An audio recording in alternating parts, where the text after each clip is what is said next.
Good morning. Welcome to the King's Report News Hour for the 24th day in the 8th month, 16th year of Changi. Tim Elder sitting in for the second king of Changi, Young Jimun. And so yesterday I had a sort of substitution, and I did a sort of a lesson out of the OSTP yesterday, which I'll be doing every Wednesday from now on. But Of course, yesterday was Tuesday, and the reason that I did that was because I wasn't going to be here, and I could not do a broadcast. I was accompanying the king as he went to visit a couple of places. The first place that he went was the uh, store and also the workshop of Mr. Chen, who is carving, um, was making a carving representing Father's birth. And it is quite something. We're not supposed to show any photos of that yet, and it's still in process. But he says it's about 85% complete, but he needs about another month or so, or a month and a half to complete it. But uh, it's a representation of Father's birth with, let me just say that symbolically it shows um, all of, well, symbolically it shows all the world bowing down to the baby Sun Myung Moon, basically, and kind of the if we were to think of the symbolic representation of the birth of Jesus, for example, something like that. This might be sort of something in that vein, only of course done in a very uh, Asian or actually a very Chinese style. And the king is extremely pleased with what is being produced, and so it will be unveiled in a formal ceremony, probably sometime in December, I would expect right now, or maybe later. I don't know, but we'll see. And so that's one place where he went, and then the second place he went was uh, a place where we could see from fairly close up a statue of the Maitreya Buddha, which is 70 meters tall, 70 meters, which is about what, 200 some feet. It's about, what is it? Meters to feet is about 3 point something. So roughly, let's say 220, 30, 40 feet, something like that. It's a big Buddha. It is a big Buddha. And the king was looking at that and saying, what we want to do in the future, of course, we can extend the timeline out a long time, is to have a statue of a true father that is some multiple times that, or at least I think he spoke in terms of 120 meters. That would be about what, roughly ballpark 400 feet, or and then from there the number will go up, right? so, and so yes, so he was sort of there doing the future, and the king in Taiwan is very much focused on uh, preparing to guide people who are in the Taoist slash Buddhist tradition to connect with a true father and uh, and the teachings of true father. And it's a different approach when you're working with Christians, right? And as I've mentioned before, one particular aspect is that people are not so interested in love. For one thing, they connect with love with sort of sexual love, and so they think that, okay, love is something it's great for young people. Young people fall in love, they have sex, they have children, and that's great. But once you all that get all that out of your system, then the rest of your life you got to be pursuing a career, you got to be doing your business, you got to be making money, money, money, and there is a great deal of emphasis on money in a Chinese tradition, not just in Taiwan. Um, I was watching one Chinese comedian who works in the U.S. going on about how in China we have a god of money. That is true. That is true.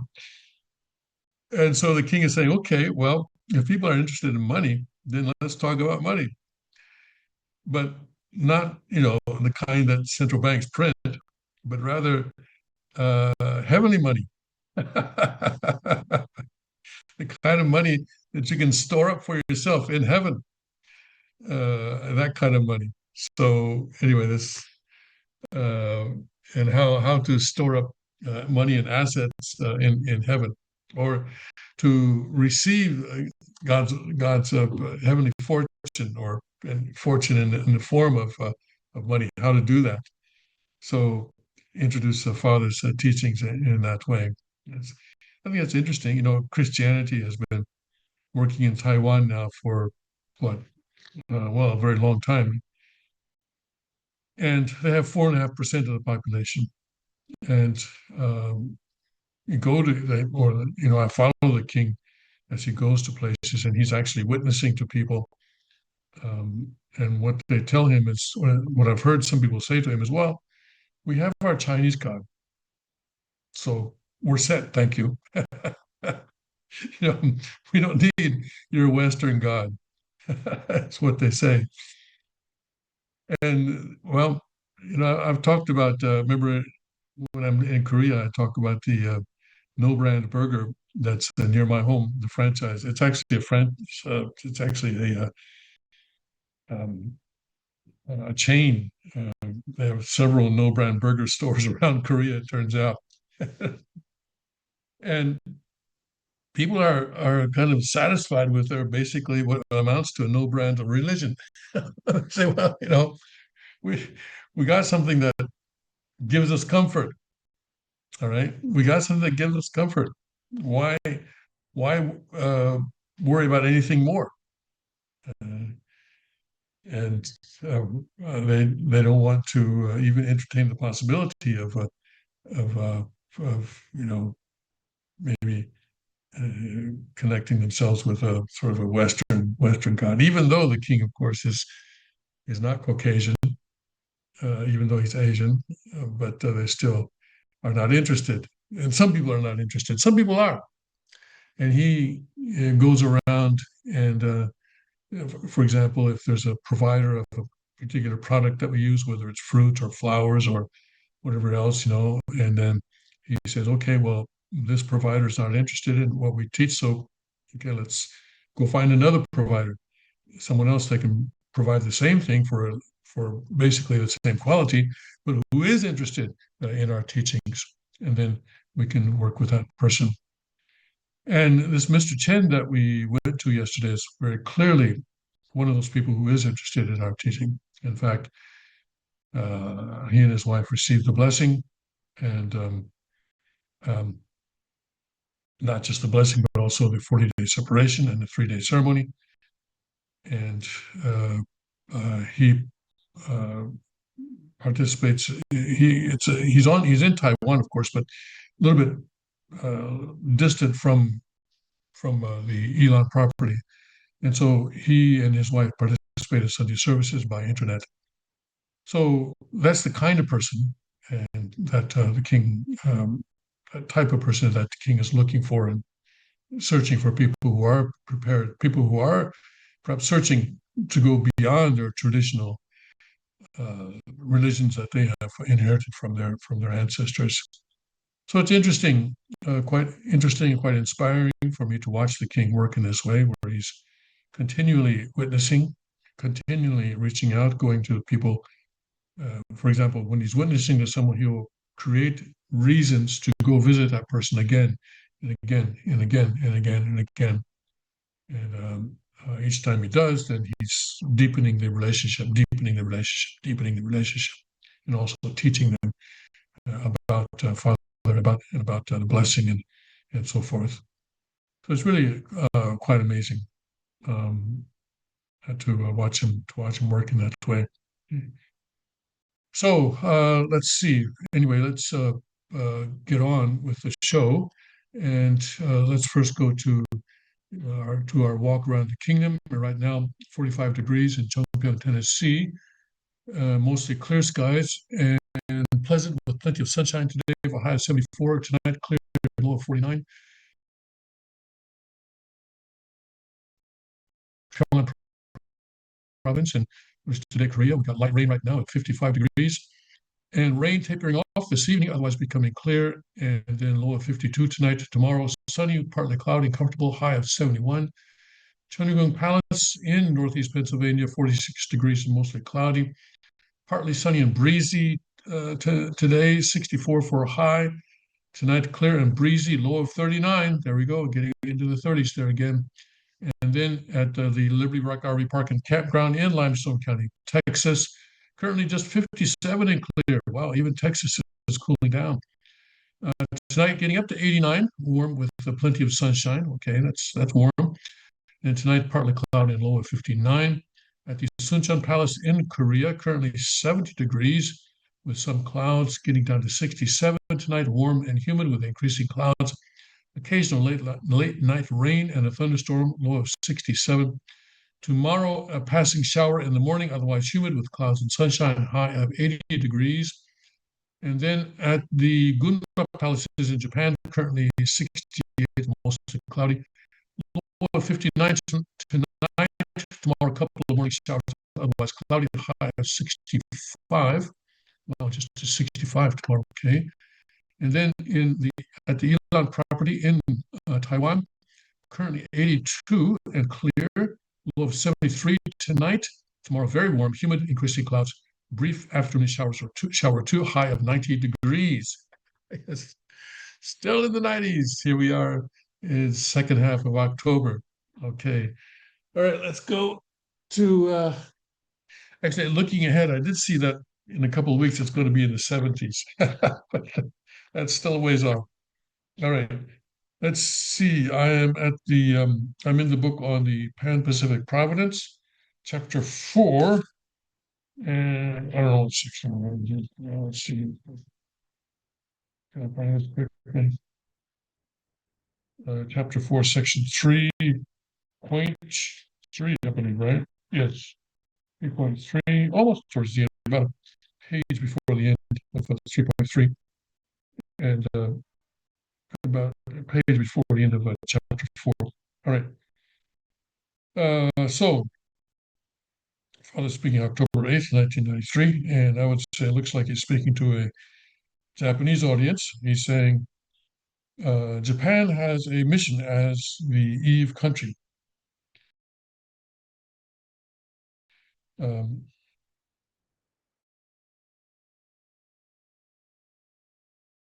the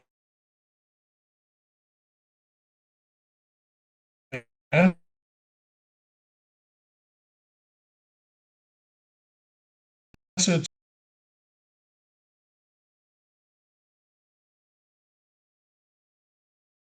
of Japan,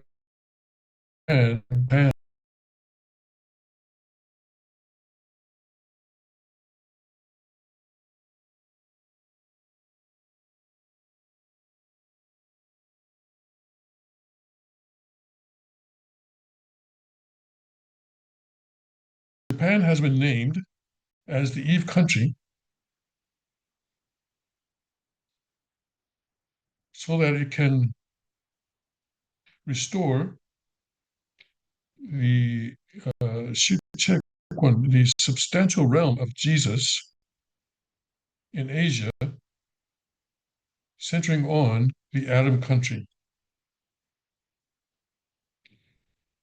해와국가는 예수님의 몸을 복귀하지 않으면 안 되는 것입니다. The Eve country must restore the body of Jesus. October 8th, 1993. Okay, praise God. And Father also said that Taiwan, I believe Philippines, and was it Canada as well? I think anyway, he named three other countries that could sort of support and help Japan doing that work. Anyway, so yes, and I think it's very important, very very um, significant that the king is working in Taiwan right now, and he was led here by God, and he was led here by Father, and he is. In everything that he does, he prays with Father and prays to prays with and communes or communicates with Father in all that he does. All right, so let's go now. Speaking of China and Taiwan, etc., let's start with this story in the Epic Times on what's going on in the CCP.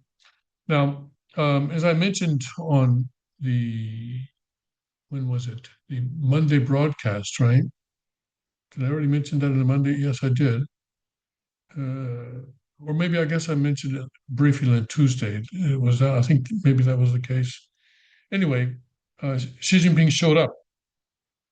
He showed up and made a speech at the Global Women's Forum that started on Monday, and he sort of made a speech at the opening ceremony of that conference. And I showed you some photographs from that, right, of Xi Jinping speaking behind a lectern, and then another one where he was walking with a group of people.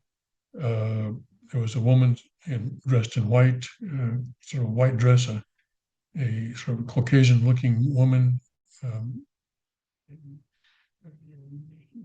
walking beside him. And so it appeared to me that Xi Jinping was actually there. This was not a body double. I think I said there was probably more than 50% chance, and I think time has passed enough for me to say that. Yeah, I think yeah, it was actually Xi Jinping. Some people who have adopted this narrative that Xi Jinping has had a stroke and was in the hospital are saying, okay, well, maybe they got him out of the hospital, but I don't know. It's still possible, all right, that this whole thing about stroke, hospital, that kind of stuff is actually fake news put out by Xi Jinping himself as a test to see who's for him and who's against him. So anyway, we'll see. And this article, Epoch Times, I think is very interesting. And Epoch Times is a fairly responsible media outlet. And for media outlets, their lifeline really is credibility. Once a media outlet loses credibility, it's extremely difficult for them to regain credibility as a responsible organization. And so an outlet like Epoch Times is going to be very careful about reporting these sort of health rumors. And I call them rumors, yeah, health rumors about Xi Jinping. Anyway, let's see what they're saying here. Recent comments from U.S. officials make clear the United States is watching and waiting to see which faction prevails. When U.S. Treasury Secretary Scott Bessent made a television appearance on Monday to say a Trump-Xi meeting was back on, he said the Chinese had made a miscalculation with new restrictions on rare earth exports. Bessent indicated that amid this trade dispute, the United States is watching as two factions of the Chinese Communist Party grapple to determine the future of U.S.-China relations. Analysts told the Epoch Times that hardliners are trying to rock the boat ahead of CCP's critical fourth plenum meeting, which starts next Monday, while another faction led by the old guard are hoping to smooth things over with the United States. Bessent understands that the CCP is currently in the midst of a power struggle, and remember, struggle is the basic doctrine of Marxism. Shen Mengxi, researcher at the Taiwan Institute for the National Defense and Security Research, told the Epoch Times, "This is why Trump said she had a bad moment," in quotes. Yeah, that's a comment that President Trump made. The Chinese regime's latest round of October 9 export restrictions were met with swift rebuke from the United States. The Chinese regime's Ministry of Commerce stated it would require licenses for items using more than 0.1% rare earth ingredients from China and would deny use to semiconductor and defense companies. Trump administration's officials sharply criticized the Chinese regime for heightening trade tensions with the United States and the rest of the world. So this is something that does not involve just the U.S. They're going after China is going after everyone. They want all countries to bow down now to the emperor in Beijing. Analysts told the Epoch Times the move only drove Beijing deeper into a corner. The president, who has previously said that would be President Trump, the United States has many cards yet to play against China, threatened additional 100% tariffs on all Chinese imports, export controls on critical software, and called out China's boycott of U.S. soybeans, floating the idea the United States would do the same with cooking oil. The ball's in Beijing's court, officials said, emphasizing that it is in the regime's best interest to de-escalate. The announcement on rare earths came from the Ministry of Commerce, which analysts say is known to be more dovish on the United States compared to Xi's faction and agencies under his direct oversight, like the Ministry of State Security. Besant has said that Trump believes it could have come from a lower level official who acted without Xi's expressed approval, a hardliner who wants to compromise U.S.-China relations. Shen said that's not the typical reading of Beijing's actions, suggesting it's even odds whether Trump was aiming to provide Xi and Beijing a graceful exit or truly believes the restrictions were not Xi's call. Xi Jinping, in order to maintain his power, wanted to create problems to maintain his grip on power, Shen said. So this is, leading up to the fourth plenum, which is what it is China has, as all communist countries do, they have 5-year plans. Okay, this is what we're going to do over the next 5 years, 5 years, 5 years, and so forth and so on. And this fourth plenum is the fourth meeting that is being held within the current 5-year plan to discuss how things are going. All right, and so, but it's also an opportunity for there to be sort of changes in the leadership. And this is what we're watching for. Okay, we're not so much interested in China's 5-year plan, but we are interested in what kind of changes in the leadership are going to occur and what does that indicate about Xi's position of power or other people's position of power. But remember what I've been saying, which is that the demise of Xi Jinping is not what we're looking for. We're looking for the demise of the CCP regime, okay? And actually replacing Xi Jinping could actually extend the life of CCP, because this is a tactic, for example, in Japan. LDP, the Liberal Democratic Party, has been governing Japan for almost forever, right? Since the end of World War II, almost not, they had a few years when they weren't, but almost all the time. And the way they keep doing it is by changing their face. Oh yeah, we don't worry. This guy that's in now, yeah, he's a rascal, but we're going to get rid of him, and here's a new guy, and then he gets a honeymoon period. They've had 4 prime ministers over the last 5 years. Okay, so the same thing could be happening with the CCP. Oh yeah, we got a new guy. He's going to come in, and all that bad stuff that you guys don't like, that was all Xi Jinping's fault. So it could actually extend the life of the party. So I'm not necessarily in favor of praying for the downfall of Xi Jinping. We're praying for the liberation of the Chinese people, 1.4 billion or however many there are. And actually, we don't even know that, all right? Some people are saying, hey, you know what? This thing about 1.4 billion, where does that number come from? It comes from the CCP. What do we know about the CCP? They always lie. Their statistics are always lies. So the whole thing about 1.4 billion also is something that has to be fact checked later on. Anyway, so let's continue here. Yeah, Yuan, professor and chair of the International Studies and Political Science departments at the University of St. Thomas, told the Epoch Times that it is possible that someone is trying to sabotage from within, as Trump suspects. Ye said it's clear that some in the CCP believe the regime must use its monopoly on rare earths as leverage in the trade war, while others have concerns about the domestic economy and they're willing to negotiate with the United States. But they sent letters, all right? They sent letters. So you're telling me that some low-level guy sent out a whole bunch of letters?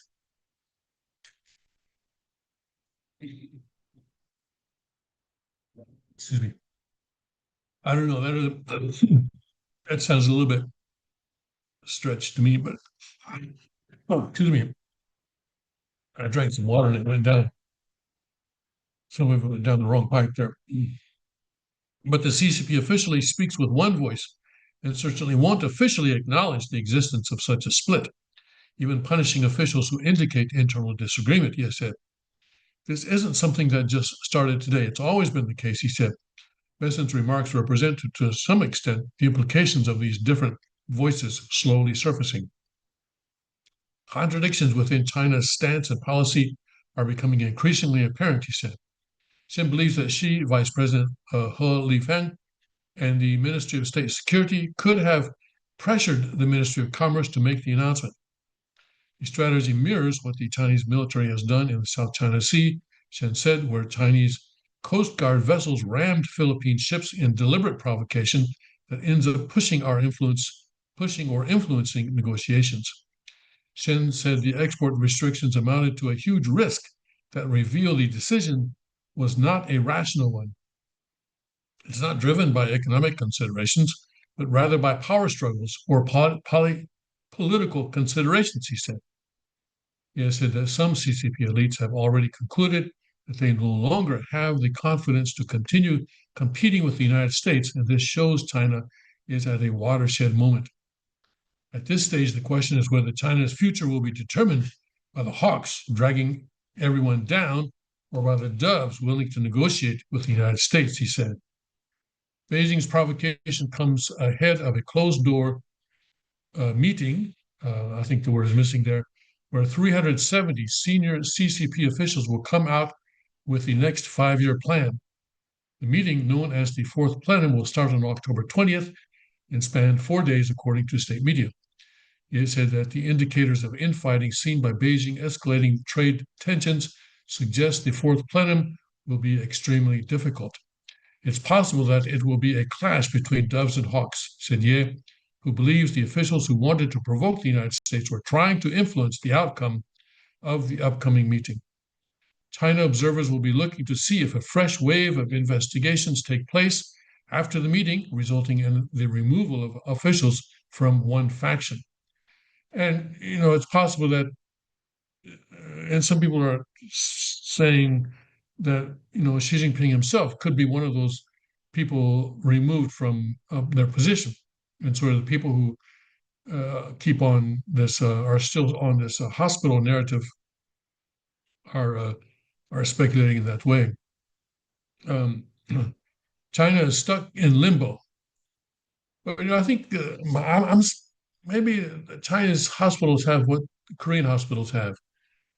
A major hospital in Korea will always have a VIP room where uh, the head of a chaebol or the head of a certain religious organization can check himself or herself in and sort of take a break from the world, and say, oh, tell everybody I'm sick.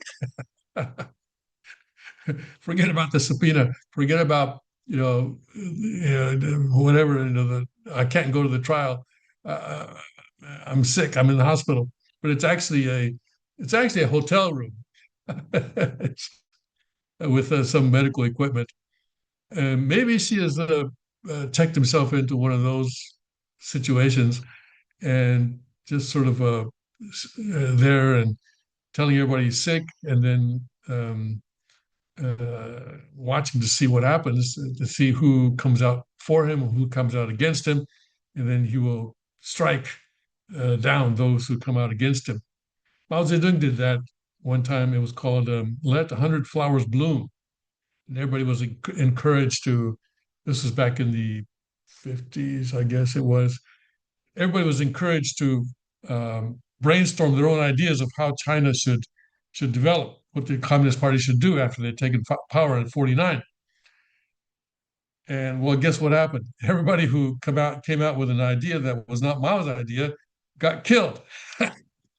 They let 100 flowers bloom, then they killed 99 of those flowers. Anyway, so resulting in the removal of officials from one faction. China is stuck in limbo. Doves know that the Chinese economy is on the verge of collapse. And if it doesn't engage in constructive discussions and negotiations with the United States, it's unclear how China can hold out, he said. Hawks always feel that reputation is more important than substance and that they can't afford to lose face. The tug of war between these two factions has really surfaced, and we may even see some interesting discussions at the upcoming fourth plenum, Ye said. So it is interesting now that the king is in Taiwan, that China is facing this potentially watershed moment. And we're going to have an article or some information in a minute that perhaps shows that. However, Ye said that since Xi came to power, discussions have had little value, as Xi will make his own call if the discussion doesn't back his views. Xi Jinping is still positioned as a hawk, Ye said. If Xi Jinping positions the relationship with the United States as one of competition or a Cold War, then those dovish voices may disappear at the fourth plenum. And then, the system could break. Um, Financial decisions or economic decisions made for political gain often don't work out.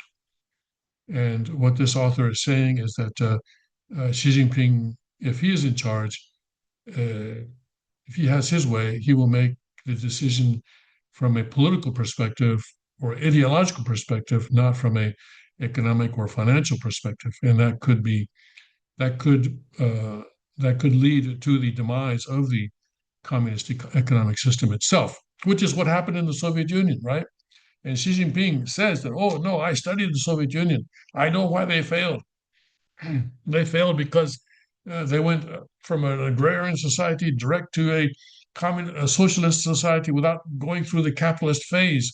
And I know that's why, and he has this whole theory of why the Soviet Union failed, but now it looks like he's on the verge of failure himself. Shen said China's dire economic situation would suggest that the old guard, who wants the United States to soften its stance, currently has the upper hand. He pointed to news media reports that favor officials from this faction using metaphors that appear increasingly unfavorable to Xi. Both sides are likely trying to sway as many officials as possible in their favor. In the 6 days before the meeting, Shen said, now I think it's 5 days, that outcome could result in a change of leadership and policy. So that's the important phrase here, right? Change of leadership. Will she be kicked out? They bring someone in. Trump has direct so what is God's will here? Is it God's will that she remain in power, and so that the system breaks and the whole regime comes crashing down? And by the way, brings the entire world economy with it. When China crashes, I tell you, it's not going to be like the Soviet Union. We had that story before, right? Soviet Union was isolated from the world economy. China is very much integrated into the world economy. So when the Soviet Union economy crashed, it hardly made a ripple outside the Soviet bloc. But China is different. It's going to have a huge effect. It's going to be a big tidal wave against the entire world economy. So it's going to hurt, and we're going to have to be prepared for that. If the Chinese economy comes crashing down, does that mean we pray that the Chinese economy doesn't crash? No, it does not. It does not, because if we want the people of China to be liberated, then an economic crash may be necessary to bring down the current regime. God will do what needs to be done.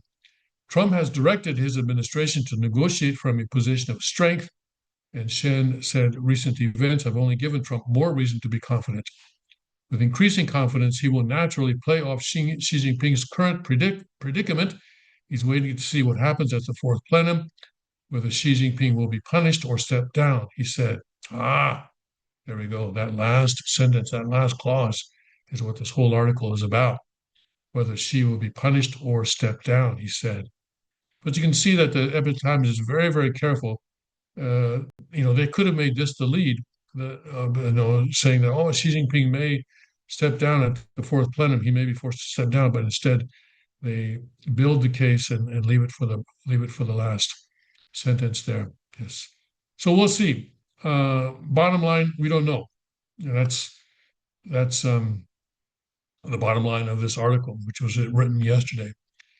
Um, so let's pray that God's will can be done. That God is, of course, He's reaching out to the hearts and minds of everyone in the world, and He has the ability to sort of work on the and have give and receive action with the consciences and the original minds of these 300. How many is it? How many people? What did it say here? Anyway, 300 ex people, 370 senior CCP officials, right? So these 370 officials meeting next Monday, Tuesday, Wednesday, Thursday, 4 days. Uh, their decisions or their well, not their decision. The decision is going to be Xi Jinping's decision, probably, unless he's removed. But we will see. And also what happens after that? What happens? Who gets arrested and who doesn't? We can expect that somebody's going to get arrested, maybe a bunch of people, but is it going to be Xi Jinping's people? Is it going to be somebody else's people? We have to wait and see. All right. And there's a lot of rumors going around, but you can see that the Epic Times is being very careful not to engage in that kind of rumor mongering. Okay. Now, I wanted to uh, go to this information here. Um, this is on the trading economics, and this is news that just they come out with news all the time. Um, please ignore their ad. But here, this is the prices. China's consumer prices dropped 0.3% year over year in September 2025, steeper than market estimates of a 0.1% decline, but slightly less than a 0.4% fall in the previous month. So China is suffering from deflation. You can see that one, two, three, four, five, six. So 6 out of the last 8 months, prices have been falling. And is this good? Well, it's good for people who have savings because that means that the value of their money is going up. It's bad for people who have debts. And who is the biggest debtor of them all? The government, right? The government. The government is the biggest debtor of them all. And this is the type of thing that the government does not want to see. And so the government in China actually has been sort of going around discouraging retailers from reducing prices. Can you imagine that? Don't reduce your prices. Oh, but our customers like lower prices. Yes, but no, no, no, no, don't do that. We don't want deflation. We don't want deflation. So, but this is a headache for the CCP, and this is one indication of how China's economy, the whole economic system, is in trouble right now. Now, it's true that in Chunuguk, I don't believe we will have inflation. I believe we will have deflation in Chunuguk. But that is because we will have a um, economic system according to the principle that has uh, um, that does not have excessive consumption and production is limited to the what is going to be what the consumers want and within reason, which means that savers are going to be emphasized over debtors. Um, and of course, there are ways of doing that, but we're not going to get into that right now. But that's in Chonuguk. And Chonuguk, by the way, the government is not allowed to borrow money for the general operation of the government in times of peace. So basically, the government has to pay for itself most of the time, unless there's some war or national emergency. and the government is limited to its income is limited to 10% of GDP, and it has to pay for itself within 10% of GDP.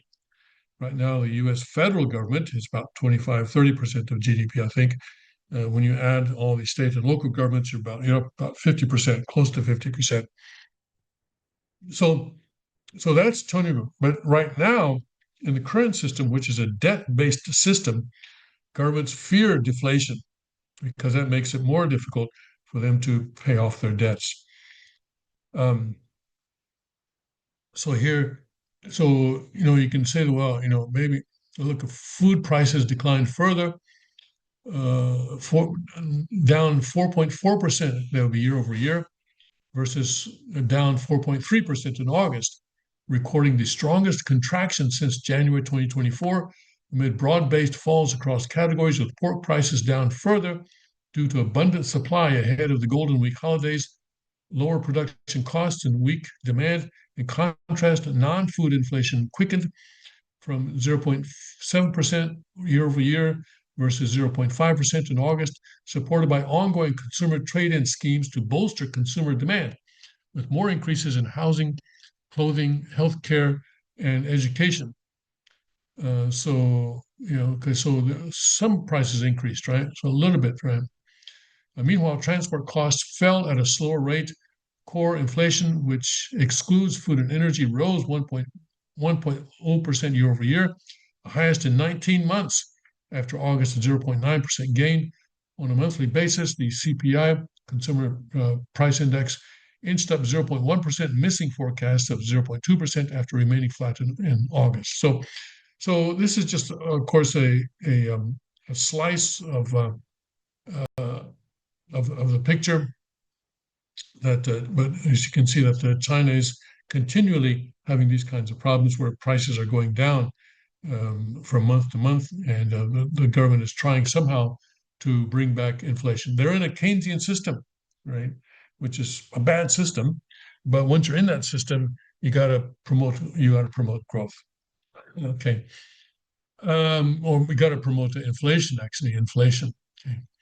All right, so let's see here. Okay.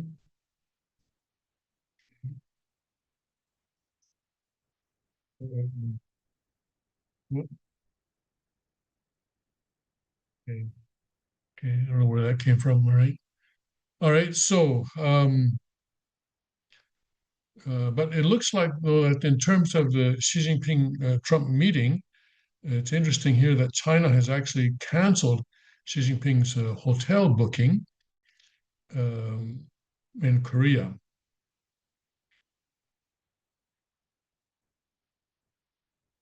Let me see here.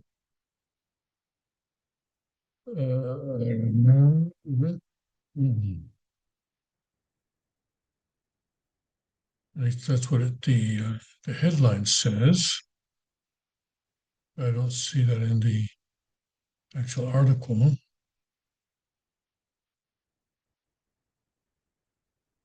Okay, well, but anyway, that's what Epoch Times is saying, at least in their headline, that Xi Jinping's hotel booking in Korea has been canceled. But that could be that could be just a negotiating tactic. They can make a new booking anytime they want. I mean, if they say, "Hey, we want this hotel cleared out for our use," then South Korean government's going to move move everybody out onto the street without any questions asked. Okay. Uh, let's uh, let's see here. Oh yes, today I need to do my traditional, shall we say, anti-Halloween speech. We're getting close to Halloween, 2 weeks away, more or less. So let's do that. And I found this story here that I can base my speech on. Or Halloween is bad, all right. Halloween is just bad. It's just evil. And I mean, come on, you have a holiday celebrating evil. I mean, what are you crazy? The answer, of course, to that question is yes, we are crazy. But let's see what this person said about the origins of Halloween. On 31 October, we celebrate the holiday known as Halloween. Well, I don't know who you mean by we. You're not including me for certain because I don't celebrate Halloween. My wife doesn't celebrate Halloween. And I hope that you won't either. Although the revelries and observances of this day primarily occur in regions of the Western world, it has become an increasingly popular tradition across the globe, especially in Eastern Europe and in Asian countries such as Japan and China. And yeah, I think we were driving around the other day and happened to pass by this um, store that had these plastic jack-o'-lanterns there. And oh no, why? Conventionally, we host costume parties, watch scary movies, carve pumpkins, and light bonfires to celebrate the occasion, while the younger generations are off trick or treating down the road. Just like any holiday we tend to celebrate, we can trace the origin of Halloween far back in time. Beyond the scary pranks and spooky outfits, the festival's festivities have a rich cultural history. So this guy is trying to uh, put Halloween in a positive light, but let's try to read between the lines. The origins of Halloween can be traced back all the way to the ancient Celtic festival known as Samhain, which that's how it's pronounced, Samhain in Gaelic language. It's, the Celtic festival, Samhain. It was originally an event that marked the end of the harvest season and the beginning of winter in Ireland. The day after, on 1 November, would mark the ancient Celts' New Year. Like other ancient Celtic Gaelic festivals, Samhain was seen to be a liminal time when the boundaries separating the spiritual world and the real world were reduced. This is why Halloween has become associated with the appearance of spirits, fairies, and ghosts from the mythical other world. Bam! Oh, there we go. You see, now he has exposed himself. Spiritual world and the real world. No, no, no. The spiritual world is also real. Okay. Instead of saying spiritual world and physical world, he says spiritual world and real world. No, spiritual world is also real. Also, he says the mythical other world. So this guy is an atheist, or at least he does not believe in spirit world. So he's saying that other world or spirit world is a myth. Not true, not true, not true. And um, Father gave us those six things, six elements that have to be in place for there to be a world of peace and unity. And what was number two? Number two is that everyone in the world has to know spirit world with certainty. Okay, with certainty. So obviously, this guy is one of those who still has to learn about spirit world, and that's the problem with Halloween. Spirit world is real, and people are making conditions of connecting with where the lower realms of spirit world, with the goblins and the ghouls and the ghosts and stuff like that. These are not they're not connecting with the saints. No one's walking around dressed like Saint Augustine or dressed like what Saint Paul. They're walking around, dressed as witches and goblins and stuff like that. Right? So they're making these conditions of connecting with the lower levels of spirit world, and that's what this is, right? So anyway, let's continue here. This guy, anyway, we can read this and Yeah. critique it. When the lines were blurred between worlds of the living and the dead, Celts used the opportunity to honor and worship their ancestors. Many, however, were concerned about the access darker and evil spirits had to influence those in the real world. This is why many Celts dressed their children as demons to confuse the evil spirits and mark their doors with animal blood to deter unwanted visitors. Well, no, but this does not confuse demons. It creates a reciprocal base. If you don't know what that is, study chapter 1 of the divine principle. There's a If you create a reciprocal base with evil spirits, this enables the evil spirits to influence that person. So basically, you're connecting children to the evil parts of spirit world. And there's a lot in the spirit world that is evil. A lot of bad people are in spirit world.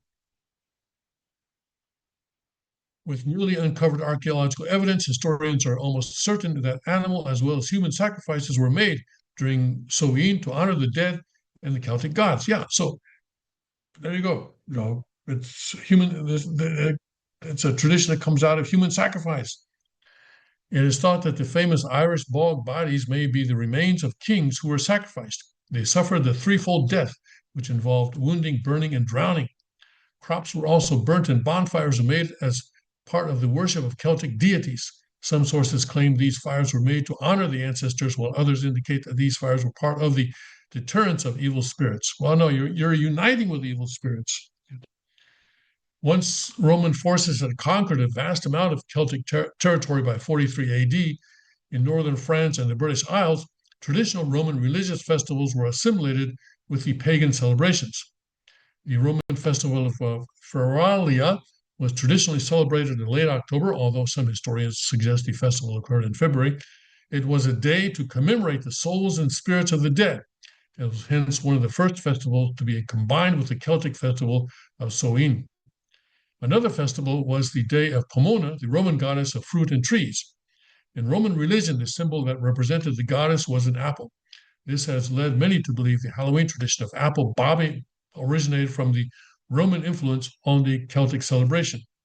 If you don't know what apple bobbing is, you take a bucket of water, or maybe a large sort of kind of a pail, or what do you call those things? Anyway, some water, all right, and you put apples in them, and then people have to pick those apples out of the water without using their hands. In other words, using their teeth. It takes a certain skill. It is believed that by the 9th century, Christianity had begun to influence and displace old pagan rituals within the Celtic regions. At the behest of Pope Gregory VI, All Hallows Day was assigned to the date of 1 November, the first day of the Celtic New Year. The Pope nevertheless renamed the event All Saints' Day in honor of all the Christian saints. All Saints' Day and All Hallows' Day are terms that have been used interchangeably throughout history. Eve before these dates was then called Halloween, a contraction of Hallows Evening. In other words, so in this idea, the idea here is that the good saints come, the good spirits come on 1st November, but first the bad spirits, the evil spirits, come on the evening of the 31st. In the last century, however, the holiday has been referred simply as Halloween, celebrated on Eve before the Day of Hallows on October 31. And principally, it is correct that when the spirit world comes down, the bad part of the spirit world, the evil spirit world, comes first. So if the good spirits are going to come out on 1 November, then it follows that on 31 October, bad spirits are going to come. And let's see, in the past, it has been true, and I don't know if this is still true, that the day in the United States where there's the highest crime rate was, all right, the weekend before Halloween. Yeah. And that's just because crazy people just go really crazy. Bad people really go bad on when it comes time for Halloween. Okay. When is the crime rate highest during the year?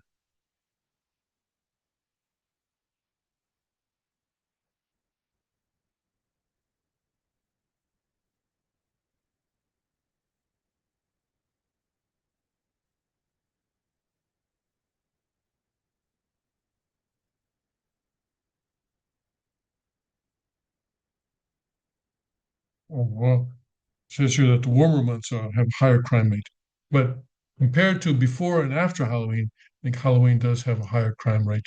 So there's sort of a spike during that time. So it's a bad situation, and what my wife and I were always doing when we were living in the US is we would keep our porch light off. And I think now it's pretty widely understood that if someone's porch light is off, this means that they're not interested in celebrating Halloween. And we know we didn't put jack-o'-lanterns or anything else out there, anything like that. Um, and well, I think when we were in Virginia, sometimes kids would come by anyway. But all in all, we try to avoid it as much as possible. And these office costume parties and people coming as pirates and stuff like that. But still, it is still fundamentally uh, a celebration or a holiday that has its origins in this pagan culture. And pagan culture means idol worship. It means worship of evil spirits. The Roman gods, the Greek gods, these are all evil spirits. Zeus and Athena and Jupiter and all these people, Mars, they're all evil spirits. We're gonna have to rename the planets, aren't we? Anyway, that, we'll get to that someday. But these are all evil spirits, and we don't want to be worshiping evil spirits. Okay. So anyway, that's my annual anti-Halloween speech. You can take it for what it's worth. All right, let's see here. Okay. But fundamentally, it may be a good time to tell people that, hey, you know what? Spirit world is real, and we should not be playing games with spirit world. That's just you're playing with fire. All right, let's take a look at Breitbart, see what they're doing here. Looks like they got something on Letitia James here. Delivers unhinged speech at Mamdani rally. Our time has come. Okay. Well, that's a good story to segue into from Halloween. Yes, Halloween is your time. Yes, okay. Uh,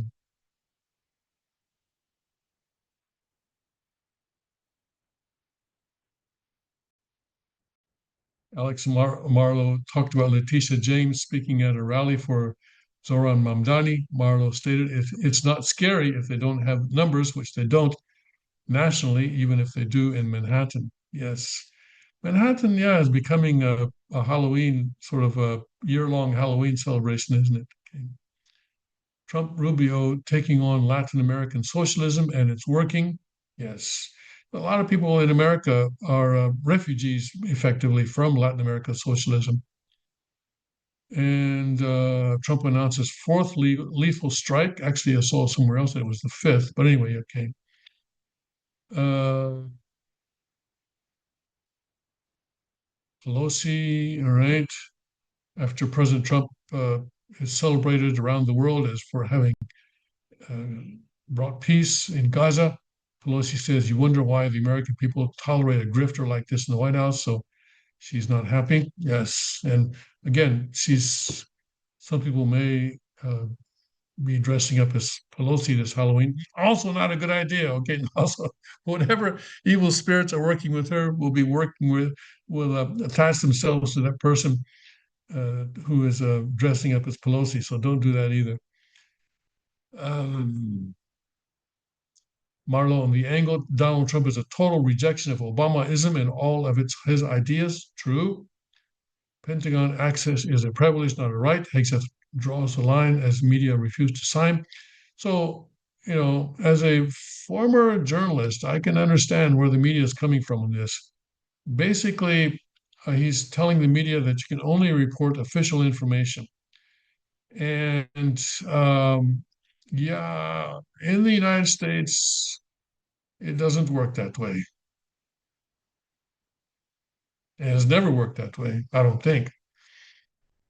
In wartime, yes, when I guess in wartime, perhaps in World War II, certainly not after World War II. Um, Journalists from across the political spectrum face a 5 p.m. Tuesday deadline to sign the Department of War's new Pentagon Access Agreement or surrender their credentials, and major outlets, including the New York Times, Washington Post, CNN, Atlantic, Reuters, and Newsmax, announced they would not comply with the new rules. The Department of War's updated media access policy has prompted a widespread refusal from national and international news organizations that they say new guidelines impose unacceptable restrictions on press freedom. The rules finalized last month and taking effect this week require journalists to sign an acknowledgement outlining restrictions on gathering and publishing information in order to retain Pentagon's press credentials. Let's see here. Must sign in brief form acknowledging information security rules and escort requirements. Pentagon Force Protection Agency will issue new press credentials in red. The memo directed personnel to ensure unescorted journalists remain only in designated zones and stated that violations could lead to a credential revocation. Okay. But also, okay.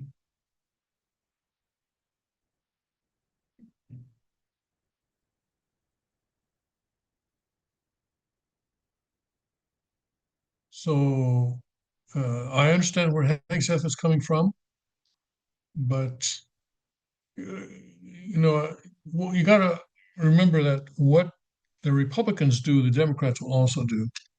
And this idea of limiting press access, while it may seem good in one way, I think in long term may be destructive of the American system.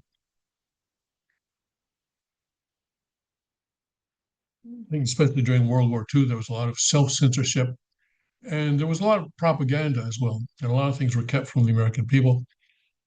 And that was good in that it maintained public support for the war, which might have not have been as strong as it was, if not for that. But anyway, all right. Well, let's see how that goes. All right, gotta go now.